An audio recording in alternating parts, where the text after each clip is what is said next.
तो आदाब, नमस्कार, गुड इवनिंग, सत श्री अकाल। एक बार फिर आप तमाम लोगों का स्वागत है क्राइम तक की कहानी के इस एपिसोड में। उम्मीद है पूरी फैमिली अच्छी होगी, अपना और अपनों का ख्याल रख रही होगी। पिछले करीब हफ्ता 10 दिन से एक नाम सुर्खियों में, पूजा खेटकर। वही पूजा खेटकर जिनकी आपको मैंने डिटेल में कहानी सुनाई थी। आज यूपीएससी ने एक स्टेटमेंट जारी किया और उसके बाद ये जो पूरा फर्जीवाड़ा है, इसकी पूरी इनसाइड स्टोरी आपको सुनाऊं। लेकिन उससे पहले कमाल देखिए कि एक आदमी कैसे दूसरों के लिए कब्र खोद देता है। अगर ये पूजा खेटकर का मामला तूल ना पकड़ता तो ज्योति का मामला सामने नहीं आता। और कमाल की कहानी है ज्योति की, और ये दोनों कहानियां एक सवाल पैदा करती हैं। फिर भी ज्योति की कहानी उतने सवाल पैदा नहीं करती, क्योंकि आपको अभी पता चल जाएगा। लेकिन पूजा खेटकर की पूरी कहानी एक सवाल करती है। जो नीट के 23 लाख बच्चे सड़क पर उतरे, उनका पूरा वक्त बर्बाद हुआ, अखबार इम्तिहान में धांधली हुई, आप सब जानते हैं। क्या यूपीएससी इसी तरीके से एग्जाम लेता है? क्योंकि पूजा खेटकर ने जिस तरीके से यूपीएससी के एग्जाम को दिया, जितने अटेम्प्ट उसको मिलने चाहिए उससे ज्यादा दिया, अलग अलग नाम बदल कर दिया, अलग अलग तस्वीरों के साथ एग्जाम दिया, माँ बाप के नाम तक बदल डाले, अपनी पहचान तक बदल डाली, ईमेल फोन नंबर तक बदल डाला। तो क्या यूपीएससी में कोई देखने वाला नहीं है? देश का सबसे बड़ा इम्तिहान और देश की सबसे बड़ा इम्तिहान लेने वाली संस्था यूनियन पब्लिक सर्विस कमीशन, यानी कि संघ लोक सेवा आयोग, जो इस देश की ब्यूरोक्रेसी को पैदा करती है। पूरा देश जो है जिन नौकरशाहों के भरोसे पर चलता है, उन नौकरशाहों का इम्तिहान लेने वाली ये बॉडी क्या स्टूडेंट्स की बेसिक चीजों को सही मानों में चेक ही नहीं करती है? ये बड़ा सीरियस क्वेश्चन है। लेकिन उस क्वेश्चन पर आऊं कि क्यों उठा रहा हूं, खुद यूपीएससी का स्टेटमेंट कह रहा है। बात देखिए, पूजा खेटकर की एक नीली और लाल बत्ती की सरकारी गाड़ी की ख्वाहिश और बेचैनी और बेसब्री ने कैसे उसके पूरे परिवार को ही सारा सच उगलवा दिया। मां जेल में है, बाप फरार है, और अब मैडम सब, यानी मैडम अपनी पूजा, इनकी भी जेल जाने की बस बारी है, क्योंकि एफआईआर दिल्ली में दर्ज हो चुका है। लेकिन अब जब पूजा के इस फर्जीवाड़े की खबर लगातार टीवी और अखबारों में चल रही थी, तभी क्या हुआ कि कुछ लोगों का दिमाग चलना शुरू हुआ। सोशल मीडिया आपको पता है कितनी एक्टिव है। तो अचानक उन्होंने ढूंढते ढूंढते किसी ज़हीन दिमाग में एक नाम निकाला, और वो नाम था ज्योति मिश्रा। अब उसने देखा कि ज्योति मिश्रा 2021 बैच की आईएफएस अफसर, यूपीएससी क्लियर की हुई, मतलब इंडियन फॉरेन सर्विस, और वो स्पेन में पोस्टेड है, मैड्रिड में। उसने पूरी डिटेल निकाली तो उसकी बड़ी हैरानगी हुई कि यार ये तो मतलब ओबीसी कोटा से बनी है। जैसे पूजा ने भी OBC Kota, non creamy layer से ही वो बनी, और फिर डिसेबिलिटी से दो कोटा था उनके पास। बट यहां उस शख्स को हैरानी इस बात पर नहीं हुई कि ज्योति मिश्रा आईएफएस बनी है ओबीसी कोटा पे, बल्कि हैरानी इस बात पर हुई कि अगर वो ओबीसी कोटा से आती है तो फिर उसका नाम ज्योति मिश्रा कैसे हो सकता है, क्योंकि मिश्रा सरनेम वाले लोग ओबीसी कैटेगरी में नहीं आते। बस यहीं से ये कहानी शुरू हुई। अब भाई ने ढूंढना शुरू किया, फिर सोशल मीडिया पर ये खबर तैरने लगी, फिर कुछ लोग अंदर घुसे, इंक्वायरी शुरू हुई, और इस पूरी जांच के बाद जो कहानी आएगी वो एक अजीब कहानी है। तो पूजा से पहले ये कहानी सुन लीजिए। पता नहीं कितने तरह के, मतलब अब ये पढ़ाई में भी एक तरह का स्कैम ही है। वैसे इंडियाज बिगेस्ट स्कैम्स, इस नाम से कुकू एफएम के ऑडियो लर्निंग प्लेटफॉर्म पर पूरी कहानी है हमारे देश में, चाहे वो पॉलिटिकल स्कैम हो, फाइनेंशियल स्कैम हो, तमाम तरह के जो अलग अलग स्कैम हैं। तो आप पूरी कहानी इंडियाज बिगेस्ट स्कैम में अलग अलग घोटाले जो है कुकू एफएम के ऑडियो लर्निंग प्लेटफॉर्म पर सुन सकते हैं। अब तक बहुत से लोग कुकू एफएम पर अपने पसंदीदा ऑडियो शो सुन चुके हैं और बहुत सारी नॉलेज गेन भी की। लेकिन अगर आपने अब तक कुकू एफएम के ऑडियो शोज नहीं सुना तो आपके लिए एक शानदार खबर है। आज मैं आपके लिए खास ऑफर लेकर आया हूं, 30 डेज फ्री ट्रायल। ये ऑफर आपके लिए एकदम मुफ्त। आपको बस कूपन कोड का इस्तेमाल करना है, और ये कूपन कोड है CMTK30। हम सभी स्क्रीन पर समय बर्बाद करते हैं और बाद में पछताते हैं। इसे हम डूम स्क्रॉलिंग कहते हैं। इसके बजाय कुकू एफएम का 30 दिन का फ्री ट्रायल आपके लिए बेहतरीन मौका है। इस दौरान आप अपने करियर, फाइनेंशियल गाइडेंस, नॉलेज को इंप्रूव कर सकते हैं। इस 30 डेज फ्री ट्रायल में आप कोको एफएम के 5000 प्लस शोज में से किसी भी शो को सुन सकते हैं, वो भी बिल्कुल मुफ्त। तो बिना देर किए अभी कोको एफएम को डाउनलोड करें और कूपन कोड CMTK30 का इस्तेमाल करके इस ऑफर को अवेल करें। अपने दोस्तों और परिवारों को भी शानदार ऑफर के बारे में जरूर बताएं। याद रखें, after 30 days subscription plan will be activated. Raebareli के रहने वाली ज्योति नाम की एक लड़की, ज्योति मिश्रा, फादर यूपी पुलिस में सब इंस्पेक्टर। ज्योति शुरू से ही पढ़ने लिखने में तेज, हमेशा 90% ऊपर मार्क्स लेकर आई। इसी दौरान में 2018, 19, 20 की बात है, घर वालों ने कहा अब ज्योति बड़ी हो गई, कॉलेज कर लिया, इसकी शादी कर देते हैं। ज्योति को शादी नहीं करना था, उसे और पढ़ाई करनी थी। उसने घर वालों से कहा कि मुझे यूपीएससी एग्जाम देना है, मुझे IAS IPS बनना है। घर वालों ने उसकी शादी के लिए जितने पैसे जोड़ के रखे थे, उन्होंने कहा चलो तुम्हारे सपने पूरे कर देते हैं, सारे पैसे दे दिए। उसके बाद वो कोचिंग के लिए दिल्ली आ गई। दिल्ली में उसने यूपीएससी का एग्जाम अटेम्प्ट किया। पहले अटेम्प्ट में नाकाम, बनी नहीं वो, ना IAS ना IPS, क्योंकि यूपीएससी क्लियर नहीं कर पाई। घर वालों ने पूछा रिजल्ट आने के बाद क्या रहा, उसने कहा नहीं हो पाया, पर कोई बात नहीं, अगले साल अटेम्प्ट करूंगी और जरूर पास करूंगी। अब उसने 2021 में फिर से एग्जाम दिया, रिजल्ट आया। अच्छा, घर वालों को सबको इतना भरोसा कि वो दिल्ली में है, पढ़ रही है, कभी कोई रोल नंबर, कभी कोई चीज जानने मांगने की कोशिश की नहीं। अब 2021 का उसने दोबारा एग्जाम दिया, पहली बार फेल कर चुकी है। उसके बाद रिजल्ट आया। उसकी छोटी बहन है, वो भी पढ़ने लिखने में तेज, उसको अपनी दीदी के रिजल्ट की बड़ी चिंता थी, फिक्र थी। जब यूपीएससी का रिजल्ट आया तो आपको पता है हर टीवी चैनल सब पर आता है कि ये टॉप किया, गर्ल्स में ये टॉप है, बॉयज में ये, ऑल इंडिया टॉपर कौन है। तो उसने देखा कि आज रिजल्ट आ रहा और यूपीएससी का रिजल्ट आ गया, तो मेरी दीदी का क्या होगा रिजल्ट, उसका भी देखते हैं। तो उसने इस वेबसाइट पे यूपीएससी के जाकर रिजल्ट देखा। इत्तेफाक से उसको ज्योति नाम दिख गया। उसने फौरन फोन किया कि दीदी आपका नाम है पास, तो आप पास कर ली, क्लियर कर लिया, आपने क्रैक कर लिया यूपीएससी। अब वो एकदम सन यहां दिल्ली में। अब उसे क्या लगी, उसे लगे इतनी बार ये लोग पूछ चुके हैं घर में और इस बार भी कह दूंगी कि फेल कर गई हूं, तो पता नहीं दिल्ली से वापस बुला लेंगे, शादी कर देंगे, तो मैं क्या करूं। बहन ने वैसी कह रही थी कि नाम देख करके हाँ आपका नाम है, तो उसने एक झूठ बोला। उसने कहा मैंने क्रैक कर लिया। बस फोन रखा और ज्योति की बहन ने पहले अपने फादर को फोन किया, मदर को बताया, फिर पूरे मोहल्ले को बताया, पूरे खानदान को बताया, और अगले 1 घंटे में कि ज्योति IAS बन गई, यूपीएससी क्लियर कर लिया। पूरे मोहल्ले से लेकर खानदान तक ये बात फैल गई। अब उसके बाद बधाइयों का तांता शुरू हो गया। उधर चूंकि यूपी पुलिस में ज्योति मिश्रा के पिता, तो पता चला कि भाई हमारे यूपी पुलिस के एक सब इंस्पेक्टर की बेटी ने इतना अच्छा रैंकिंग हासिल किया और वो IPS बन गई। उसकी रैंकिंग थी 432। तब हालांकि 432 में IAS मिलता नहीं अगर आप जनरल कैटेगरी में, लेकिन खैर उन लोगों ने इतना पता करने की कोशिश नहीं की। अब सबको ये हुआ।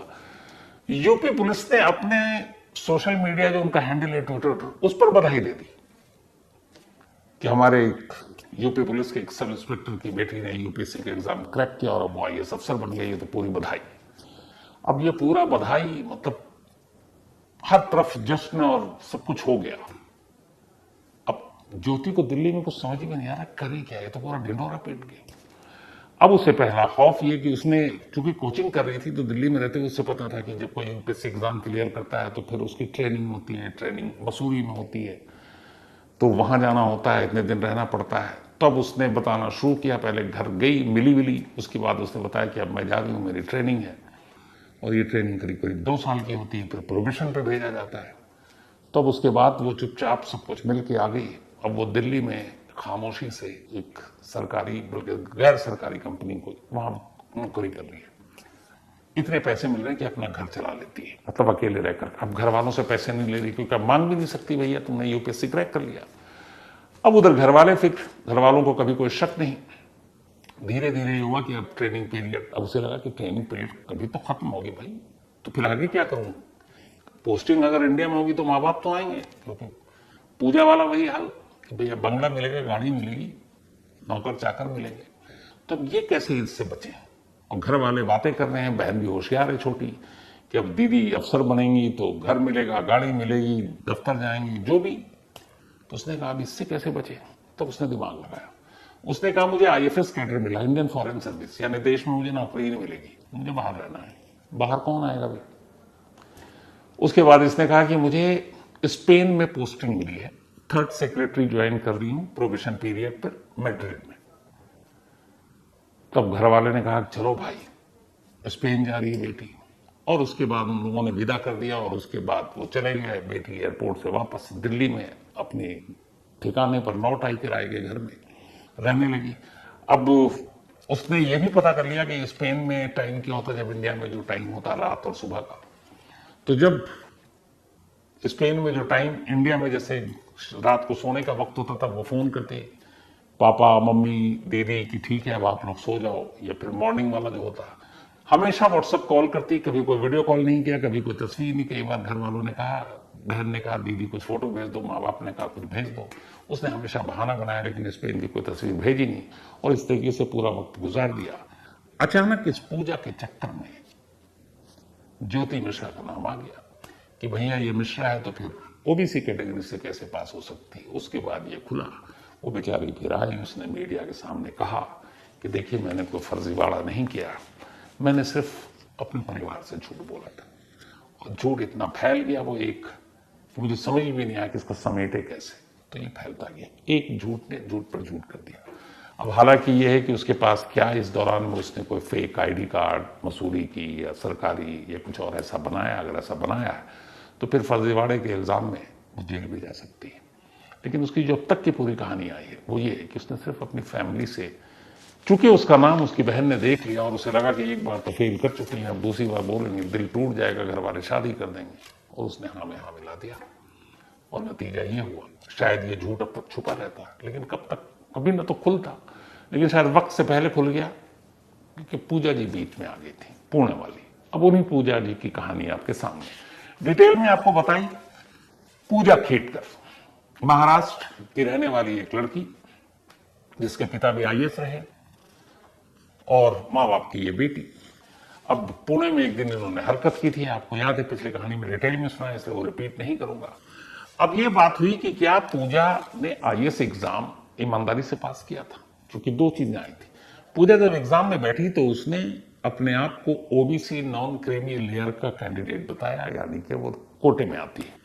दूसरा उसने अपना और दिखाया, वो ये कि वो एक डिसेबिलिटी का शिकार है, दिव्यांग है, उसके मानसिक परेशानी है और उसकी नजरें कमजोर हैं, आंखों की रोशनी धीरे धीरे कम हो रही है। तो ये दो सर्टिफिकेट थे, इस पे कोटा मिलता है, इस पे ये है कि आपको जनरल कैटेगरी के बच्चों से ज्यादा कम भी नंबर होंगे, बहुत कम, तो भी आप निकल जाएंगे। तो इन दो हथियारों के सहारे, यानी ओबीसी नॉन क्रीमी लेयर और दिव्यांगता के सर्टिफिकेट के सहारे 2022 में पूजा आईएएस बन जाती है, आईएएस अफसर, इंडियन एडमिनिस्ट्रेटिव सर्विस की अफसर। और उसके बाद उनको भेज दिया जाता है मसूरी, वहां वो ट्रेनिंग लेती हैं। ट्रेनिंग 2 साल के करीब थी, ट्रेनिंग खत्म हो रही है, 2-4 महीने की बची, तभी डीओपीटी यानी कि डिपार्टमेंट ऑफ पर्सनल और ट्रेनिंग ने उनकी बहाली का एक आदेश जारी कर दिया और उनको महाराष्ट्र के पुणे में ट्रेनिंग आईएएस अफसर एज ए असिस्टेंट कलेक्टर के तौर पर पोस्टिंग दे दी गई। लेकिन पूजा के अंदर इतनी बेसब्री थी कि जैसे ही ये पोस्टिंग का लेटर मिला, वो सीधे कलेक्टर साहब के ही कमरे पर कब्जा कर लिया, उनके नेम प्लेट, उनके कुर्सी, सोफा सब हटा दिया, अपना नेम प्लेट लगा दिया, अपने लेटर पैड, अपने विजिटिंग कार्ड, सब कुछ, और एक ऑडी कार में लाल नीली बत्ती की गाड़ी लगाकर पहुंच गई, जिसपे अब रोक है। 2017 के बाद से ही अब कोई अफसर इस तरह के अपनी गाड़ी पे लाल पीली नीली बत्ती नहीं लगा सकता। और महाराष्ट्र सरकार का गाड़ी के पीछे लोगो ये सब लेकर पहुंच गई थी। तो उसके बाद वो मीडिया की नजरों में आई। अब जब मीडिया की नजरों में आई तो कुछ मीडिया वाले घर पहुंच गए। जब घर पहुंचे तो उनकी मां से आमना सामना हो गया। मां ने कहा कि देखो, अगर मेरी बेटी को कुछ हुआ तो तुम मीडिया वालों को मैं बख्शूंगी नहीं। अब मीडिया तो मीडिया है, उसे लगा ये कैसे धमका सकती है भाई। उन्होंने कहा जरा फैमिली का टटोलो। तो इत्तेफाक से एक वीडियो हाथ आ गया, वो पूजा जी की मम्मी हाथ में पिस्टल लेके किसी को धमका रही है खुलेआम, और वो वीडियो चल गया। जब वीडियो चला तो अब पुलिस प्रशासन तक बात पहुंची कि ये क्या मामला है, ये मतलब खुलेआम एक महिला धमका रही, कौन है। पता चला ये वही ट्रेनिंग आईएएस अफसर की मां है। और ट्रेनिंग आईएएस का ये कलेक्टर ऑफिस ने शिकायत ऑलरेडी कर दी थी, उनको वहां से हटा के वाशिंग भेज दिया गया था। लेकिन ये मामला तूल पकड़ रहा था और फिर ये सवाल उठने लगे कि सच में आईएएस है भी कि नहीं है, क्योंकि मेडिकली दिमाग मानसिक प्रॉब्लम बताई, याददाश्त कमजोर बताई, नजरें कमजोर बताई। लेकिन उनको देखकर उनके वीडियो, तस्वीरें या फिर उनके सोशल मीडिया के प्रोफाइल लगता ही नहीं कि वो ऐसा कुछ होगा। तो अब सवाल तो खड़े हो गए। उधर मां हथियार लहराते हुए आ गई। जब मां हथियार लहराते हुए आई तो पुलिस ने केस दर्ज कर लिया। फिर उसके बाद ये हुआ कि भाई ये पूजा है कौन। देखिए एक गलती से कहां कहां मामला जा रहा है। वो अगर कलेक्टर ऑफिस पे वो कब्जा ना करती उस दिन और ये लाल नीली पत्ती गाड़ी का मतलब इस्तेमाल ना करती तो ये कुछ शायद अब तक कुछ होता भी नहीं। लेकिन अब मां के पिस्टल लहराते हुए आगे विजुअल। अब ये हुआ कि बाप क्या करता है भाई, तो पता चला बाप भी IAS अफसर रहे हैं। तो क्या है वो, हाल में इलेक्शन लड़ा। इलेक्शन लड़ते हैं तो आजकल वो आपको अपनी पूरी संपत्ति, प्रॉपर्टी, वो आपको इलेक्शन कमीशन को बताना पड़ता है। और अगर वो झूठ निकलता तो आप जीत भी गए तो आपकी वो मतलब जीत को क्रैश कर दिया जाता है। तो वहां जनरली लोग सच देते हैं दस्तावेज कि मेरे पास कितनी प्रॉपर्टी है, कोई क्रिमिनल रिकॉर्ड है कि नहीं है। तो अब पूजा जी के पापा जी ने भी पता नहीं कहां से इलेक्शन लड़ने की सुध आई और उस इलेक्शन लड़ने की वजह से एक सच्चाई बाहर आ गई। जब इलेक्शन लड़े थे तो उन्होंने दस्तावेज दिया चुनाव आयोग के। उसमें लिखा हुआ था कि भाई मेरे पास करीब 40 करोड़ रुपए की प्रॉपर्टी है, मेरे वाइफ के पास भी करीब 8-10 करोड़ की है, मेरी बेटी के पास 17 से 22 करोड़ के करीब की प्रॉपर्टी है। अब जब ये चुनाव आयोग का वो भी मीडिया ने ढूंढ के निकाल लिया तो पता चला यार मतलब मां और बाप और बेटी तीनों के मिला के घर में आधे अरब से ज्यादा के ये लोग प्रॉपर्टी के मालिक हैं। तो 100 करोड़ को आधा करें 50 के करीब तो आधा ही अरब हो गया। तो कहा यार इतने पैसे इन लोगों के पास। और बेटी जो है कोटे में है, ओबीसी की नॉन क्रीमी लेयर में। नॉन क्रीमी लेयर का कानून ये है कि आपकी सालाना आमदनी 8 लाख से कम होनी चाहिए। और यहां तो बात करोड़ों की है। चलो माँ बाप की जो है उसको छोड़ दो, जो पूजा की अपनी प्रॉपर्टी है वो 17 से 22 करोड़ और उसमें बहुत सारे किराए पे हैं, जिसका रिटर्न जो आता है किराया तो वही करीब 20-25 लाख रुपए है। तो 8 लाख तो फिर भी नहीं पड़ रहा है साल के अंदर। तो ये नॉन क्रीमी लेयर वाला कोटा गलत। तो एक गलती पहले मां तक पहुंची पुलिस। अब बाप का भी खुलने लगा कि भैया आप IAS अफसर थे और अपनी नौकरी में अभी कुछ वक्त पहले रिटायर हुए, ऐसा क्या चमत्कार किया आपने कि 40-50 करोड़ रुपए जमा कर लिए। तो भ्रष्टाचार के मामले में उनके खिलाफ भी इंक्वायरी बैठ गई। तो देखिए बेटी की गलती, पहले मां फिर बाप। अब पुलिस ढूंढ रही है, पिताजी भी फरार, मां पहले ही फरार हो गई थी। अब मां को पुलिस ने कल ढूंढ निकाला और उनको गिरफ्तार कर लिया और वो जेल पहुंच गई है। अब अगली बारी पिता की है, वो भागे में, उनको भी जेल जाना है। अब ये दो तो हो ही गया था। इत्तेफाक से आज UPSC ने एक स्टेटमेंट जारी कर दिया। ये कहा था कि हम इंक्वायरी कर रहे हैं और उस इंक्वायरी में एक रिपोर्ट आई है।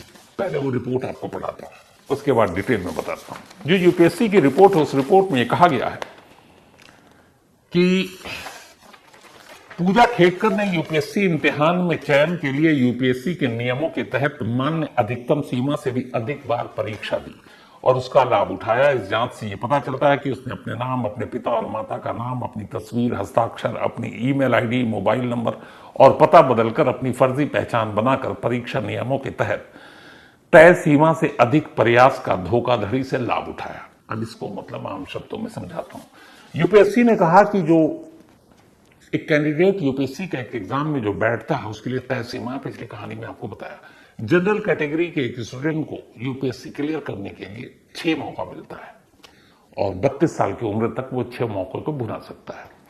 OBC की कैटेगरी का जो स्टूडेंट इस एग्जाम में बैठता है उसको 9 मौके मिलते हैं और उसकी उम्र 35 साल, यानी कि 35 साल की उम्र तक वो 9 बार इस एग्जाम को देने की कोशिश कर सकता है। SC ST के लिए है 37 साल की उम्र और अनलिमिटेड अटेम्प्ट।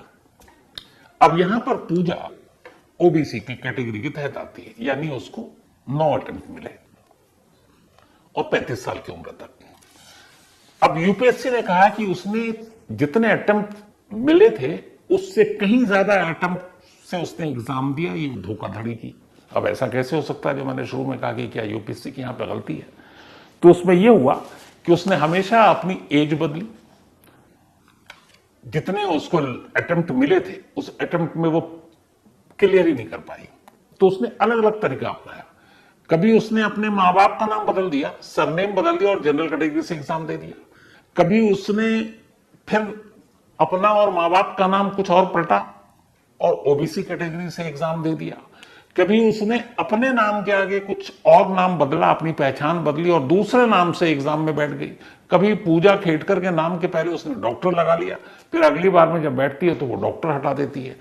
2000, ये बात है 2020 की, जब कैट, सेंट्रल एडमिनिस्ट्रेटिव ट्रिब्यूनल, ये सारे ऐसे जो सरकारी अधिकारी हैं उनके से जुड़े हुए मामलों की जांच करती है, तो कैट में जो दस्तावेज दिया जाता है वो अगर दस्तावेज गलत हुआ तो फ्रॉड का मामला दर्ज होता है, आप जेल जा सकते हैं। तो इसी कैट के सामने 2020 में पूजा खेडकर ने अपनी जो उम्र लिखाई थी वो लिखाई थी 30 साल, 2020 में 30 साल। 2023 में इसी कैट के सामने पूजा खेडकर फिर से अपने डॉक्यूमेंट्स आगे बढ़ाती है और उस 2023 में अपनी उम्र लिखाती है 31 साल। मतलब ये कि 20 में वो 30 साल की थी और 23 में 31 साल की, मतलब 3 सालों में उसकी उम्र सिर्फ 1 साल बढ़ी। हो सकता है आजकल हमारे बड़े बड़े चमत्कारी बाबा से लेके बहुत कुछ है, चमत्कार होता है, मे भी पूजा को ऐसी कोई जादू की छड़ी मिली होगी कि 3 साल में वो एक ही बार बढ़ेगी, तो ये भी हो सकता है। उसने डॉक्टर पूजा खेडकर के नाम के साथ एग्जाम दिया, फिर डॉक्टर हटा दिया। जो साफ उसकी सारी दस्तावेज निकाले गए, उसने अपने मां का नाम बदल दिया, उसने अपने बाप का नाम बदल दिया, उसने अपनी तस्वीर बदल दी, अपने दस्तखत बदले यूपीएससी के एग्जाम में बैठने के लिए और एक से ज्यादा अटेम्प्ट हासिल करने के लिए, और फिर आखिरकार 2022 में वो क्लियर करती है। ये तो एक फर्जीवाड़ा। दूसरा फर्जीवाड़ा ये तो हो गया ओबीसी कोटे के तहत कि आपने एक्स्ट्रा अटेम्प्ट लिए, और अब OBC Kota non creamy layer, इसकी भी जांच हो रही है, तो ये कोटे में भी पकड़ी जाएगी। दूसरा, 2 हथियार उसने इस्तेमाल किए थे आईएएस बनने के लिए। पहला तो ये ओबीसी का जरूरत से ज्यादा अटेम्प्ट उसने किया और सारी फर्जी दस्तखत, तस्वीर, नाम, माँ बाप के नाम, अपनी पहचान सब बदली बार बार। दूसरा हथियार उसने उठाया डिसेबिलिटी का। उसे पता था कि यूपीएससी में कोटा सिर्फ कोटे का नहीं है, हेल्थ ग्राउंड पर भी है, और यहां भी उसने खेल किया। उसने महाराष्ट्र के प्राइवेट हॉस्पिटल के प्राइवेट डॉक्टरों से सर्टिफिकेट बनाया कि उसकी मानसिक हालत ठीक नहीं है, याददाश्त कमजोर है और उसकी नजरें कमजोर है, कुछ मतलब न्यूरो या ब्रेन का मामला है और रोशनी धीरे धीरे जा रही है। और यह सर्टिफिकेट उसने यूपीएससी में अलग अलग वक्त में पेश किया और सर्टिफिकेट भी वो अलग अलग लाती थी, तो उसने पेश की। जब ये एग्जाम में बैठी यूपीएससी की, तो यूपीएससी का एक नियम है कि अगर कोई डिसेबिलिटी कोटे से आता है तो उसके सर्टिफिकेट को, उसके मेडिकल रिकॉर्ड्स को वो वेरीफाई करे। और उसके लिए कैसे करेगी? यूपीएससी के लोग तो इसके एक्सपर्ट्स हैं नहीं, तो कोई डॉक्टरों की टीम करे। तो डॉक्टरों की टीम कौन करेगी? जाने माने अस्पतालों सरकारी। तो एम्स भेजा गया। 6 बार 2022 में यूपीएससी ने पूजा खेडकर को कहा आप अपना मेडिकल टेस्ट कराइए, वहां से रिपोर्ट हम ले लेंगे। हर बार पूजा खेडकर ने बहाना बनाया, कभी मेडिकल टेस्ट नहीं कराया। और अब जब परतें खुली एक लाल और नीली बत्ती की गाड़ी की जल्दबाजी और बेसब्री में, तो ये सारी चीजें सामने आ रही हैं। अब यूपीएससी ने बयान जारी किया। इस बयान में यूपीएससी ने कहा है कि यूपीएससी की तरफ से पूजा को एक शो कॉज नोटिस भेजा गया और उनसे जवाब मांगा गया है कि ये जो पूरा फर्जीवाड़ा आपने किया है, तो क्यों ना इसके लिए आपको आपके इस इम्तिहान को रद्द कर दे, मतलब जो आईएएस बनी है आप, वो रद्द होगा। साथ ही यूपीएससी ने कहा कि अब आपको इस देश के किसी भी इम्तिहान में बैठने के लिए मना किया जाएगा, मतलब अब आप किसी भी कॉम्पिटिटिव एग्जाम में नहीं बैठ सकती। साथ ही चूंकि आपने फर्जीवाड़ा किया है, तो क्यों ना आपके खिलाफ आपराधिक मुकदमा हो और आपराधिक केस दर्ज हो। इसके लिए यूपीएससी ने दिल्ली पुलिस को फरमान जारी किया और दिल्ली पुलिस की क्राइम ब्रांच ने आज एफआईआर दर्ज भी कर लिया। उस एफआईआर में फर्जीवाड़ा, धोखाधड़ी, डिसेबिलिटी के गलत सबूत और ओबीसी का गलत इस्तेमाल, इन सारी अलग अलग धाराओं में क्राइम ब्रांच ने मामला दर्ज किया है। इसका मतलब ये हुआ, मां पहले ही गिरफ्तार हो चुकी है, पिता फरार है, कब तक भागेंगे, और अब बेटी वो भी जेल जाएंगी। एक तस्वीर आई थी अभी 1-2 दिन पहले जिसमें वो सफाई दे रही हैं और उनके पीछे पुलिस वाले खड़े हुए, क्योंकि मैडम आईएएस अफसर है और वो बेचारा पुलिस है। तो हालांकि तो ये कहती कि वो पीछे रहेगा उनकी हिफाजत के लिए। तो ये तस्वीर देख, अब मुझे अभी कहानी सुनाते सुनाते ये याद आ रहा है कि हो सकता है कि अगले कुछ दिनों में एक और तस्वीर हम लोग देखें, और वो ये है कि मैडम भी वही है, पुलिस भी वही है, लेकिन पुलिस मैडम को अपने साथ पुलिस की गाड़ी में बिठा कर ले जा रहा है जेल या थाने ले जाने के लिए, क्योंकि अब सच्चाई सामने आ गई है। तो याद कीजिए, जून में अगर वो उस कलेक्टर ऑफिस के कमरे में कुर्सी पर बैठने की जल्दबाजी न मचाती, लाल नीली पीली बत्ती गाड़ी का रौब उनके अंदर न होता, लालच न होती, इंतजार करती अपनी बारी का, तो शायद सब कुछ होता और ये सारी सच्चाई भी दफन ही होती। लेकिन वो कहते हैं ना कि कई बार जल्दबाजी कहां से कहां ले जाती है आपको। तो ये थी आज की कहानी खत्म करूं उससे पहले वही अपना सिलसिला। आज काजल नाग, इनका जन्मदिन है, तो हैप्पी बर्थडे काजल जी। और ये भेजा है शुभम नाग जी ने, उनकी पत्नी है Kajal, and thank you so much, और आपसे पक्का मुलाकात होगी। अजय भाई गोयानी, इनका भी आज जन्मदिन है, तो हैप्पी बर्थडे अजय भाई गोयानी जी। और इनके भांजे हैं हर्ष, उनका भी आज जन्मदिन है। तो अजय भाई आपको और हर्ष, आप दोनों को बहुत बहुत बधाई आप दोनों के इस जन्मदिन पर। सूरत से हैं ये, और भेजा है अस्मिता, विश्व और प्रियांश ने। रावी, इनका भी आज जन्मदिन है, तो हैप्पी बर्थडे रावी। भेजा है वीर गोदारा ने। साथी प्रदीप श्रीवास्तव जी कोटा में रहते हैं, और इनके बेटे का आज जन्मदिन है, और बेटे का नाम ही नहीं लिखा, कोई बात नहीं। प्रदीप श्रीवास्तव जी, आपके बेटे को बहुत बहुत जन्मदिन की बधाई, हार्दिक शुभकामनाएं, हमेशा वो अच्छा रहे, यही दुआ है। और देवांग साटा, मैंने आपका मेल पढ़ा देवांग भाई, आप जरूर स्टोरी बताइएगा, जो भी हेल्प होगा मैं जरूर करूंगा। अब तक बहुत से लोग कुकू एफएम पर अपने पसंदीदा ऑडियो शो सुन चुके हैं और बहुत सारी नॉलेज गेन भी की, लेकिन अगर आपने अब तक कुकू एफएम के ऑडियो शोज नहीं सुना, तो आपके लिए एक शानदार खबर है। आज मैं आपके लिए खास ऑफर लेकर आया हूं, 30 डेज फ्री ट्रायल। ये ऑफर आपके लिए एकदम मुफ्त। आपको बस कूपन कोड का इस्तेमाल करना है, और ये कूपन कोड है CMTK30। तो कहानी में आज इतना ही। अब आपसे मुलाकात होगी कल रात 9 बजे किसी नई कहानी के साथ। तब तक अपना और अपनों का ख्याल रखिएगा। Thank you very much.